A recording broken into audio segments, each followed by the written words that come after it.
Israel এবং ইরানের মধ্যে যে একটা সংঘাত ইতিমধ্যে আজকে পঞ্চম দিন মোটামুটি, কিন্তু এই পঞ্চম দিনে এসে কে সবচেয়ে বেশি এগিয়ে এবং কার ক্ষয়ক্ষতির পরিমাণটা কত সেটা নিয়ে আজকে আমরা আলোচনা করব। প্রথমে আসি ইরান এবং ইসরায়েলের মধ্যকার ইরানের মধ্যে।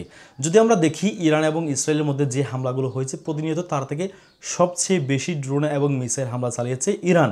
ইরান তার ইসরায়েলের ভূখণ্ড লক্ষ্য করে কিন্তু সর্বোচ্চ হামলা চালিয়েছে, যা ইতিহাসের নজিরবিহীন ঘটনা।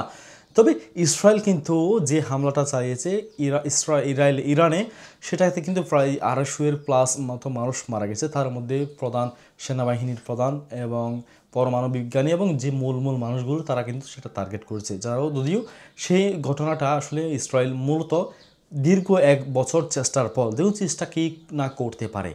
ইসরায়েল এতটাই ভয়ঙ্কর যে অর্থাৎ মোসাদের দ্বারা, মোসাদকে বলা হয় পৃথিবীর সবচেয়ে বড় গোয়েন্দা, মোসাদের উপরে নাকি কোনো রকম গোয়েন্দা নেই পৃথিবীতে। সেই মোসাদকে তারা 1 বছর লেগেছে ইরানকে ঘাড়ে আনতে, অর্থাৎ ইরানের মোটামুটি কন্ট্রোল নিয়ে নিতে।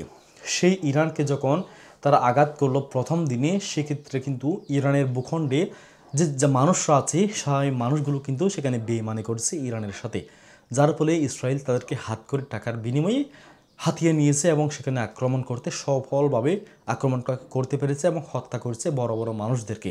যদি আমরা আরও একটা জিনিস চিন্তা করি যে ইরান কিন্তু ইতিমধ্যে তার পাল্টা জবাব শুরু করে দিয়েছে। আজকে পঞ্চম দিনেও কিন্তু ইরান শুধু মিসাইল না, হাইপারসোনিক মিসাইলে কিন্তু অ্যাড করেছে, যা 2023 সালে একটা মিসাইল লঞ্চ করেছিল ফাত্তা ওয়ান নামে যে মিসাইলটা, সেটা হচ্ছে হাইপারসোনিক মিসাইল। হাইপারসোনিকের মিসাইল কতটা ভয়ঙ্কর হতে পারে তা নিয়ে যদি আলোচনা করি, পুরনো একটা ভিডিও হয়ে যাবে পুরোপুরি 30 থেকে 40 মিনিটের। এবং এই হাইপারসোনিক মিসাইলের দাম কত? হাইপারসোনিক একটা মিসাইলের দাম প্রায় বাংলা টাকায় যদি আমি কনভার্ট করি 80+ কোটি টাকা, অর্থাৎ 80 থেকে 100 কোটি টাকার কাছাকাছি হয়ে যাবে। এবং যেই মিসাইলগুলো এতদিন পর্যন্ত যে ব্যালিস্টিক মিসাইলগুলো লক্ষ্যবস্তু এনেছিল ইসরায়েলে, সেগুলো এবং হাইপারসোনিক মিসাইলের মধ্যে কিন্তু বেশ একটা পার্থক্য আছে। সেটা যদি আমরা আলোচনা করি হাইপারসোনিক মিসাইল এবং ব্যালিস্টিক মিসাইলের মধ্যে, প্রথমে আসি ব্যালিস্টিক মিসাইল কী বা ব্যালিস্টিক মিসাইল আসলে কীভাবে কাজ করে। দেখুন, ব্যালিস্টিক মিসাইল হচ্ছে একটি বড় একটু লোহার নলের মধ্যে বা নালের মধ্যে কিছু বারুদ বা বোম ঢুকিয়ে দেয় এবং পিছনে কিছু অংশ জ্বালানি ভরে দিয়ে তারা নির্দিষ্ট একটা দূরত্বে নির্দিষ্ট একটা স্থানকে তারা লোকেশন করে দেয়।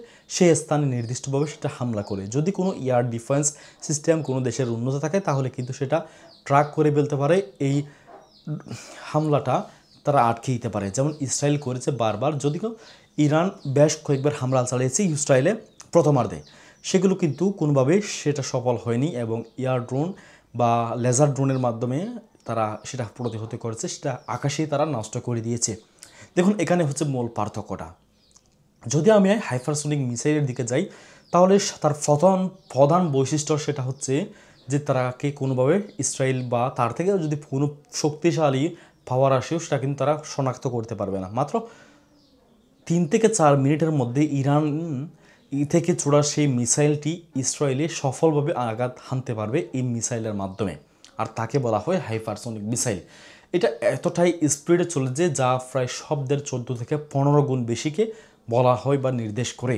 দেখুন, একটা জিনিস আপনাদেরকে বলে রাখি, সেটা হচ্ছে ইসরায়েল যখনই ইরানে হামলা করেছে তার পাল্টা জবাব কিন্তু সাথে সাথে দেওয়ার চেষ্টা করেছে ইরান। যদিও ইরানের পাশে তেমন কয়েকটা দেশ নেই, নামমাত্র কয়েকটা দেশ ছাড়া, এবং মুসলিম প্রধান যে দেশগুলো রয়েছে সেগুলো কিন্তু বরাবরের মতোই ইরানকে সাপোর্ট না দিয়ে ইসরায়েলের পক্ষে অবস্থান নিয়েছে এবং যুক্তরাষ্ট্রকে সম্পূর্ণভাবে সাপোর্ট দিয়ে যাচ্ছে।